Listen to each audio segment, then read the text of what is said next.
Ayan. Happy birthday, Alisa. Parang magkakakontra kami nga. Ako naman, syempre maganda siya, di ba? Opo. Hindi natin maaalis na maraming makakapansin sa ganda niya. Pero alam ko, napaka-smart na itong babae ito. So alam ko, hindi yan gagawa ng kahit anong alam niyang nagkakapahamak niya. Ganyan ako confident dyan, di ba? Ayan, may tiwala si Tita. Ang wish ko sa'yo, sana ma-fulfill mo yung dreams mo. Alam ko naman, kaya-kaya mo na yun. I-manifest natin yan, sabi niya. Diba? Kung ano man yan, alam ko, kaya-kaya mo yan i-achieve. At saka, ang bilin ko lang sa'yo, na ngayon na, syempre 18 ka na, mas marami kang mga trials na harapin.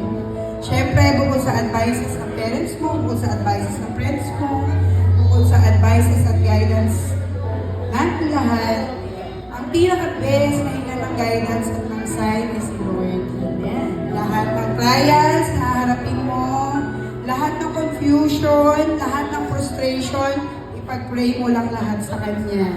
Lahat ng biggest decision na gagawin mo sa buhay mo, lagi mong ipag-pray at hingi ng sign sa Kanya. Happy birthday!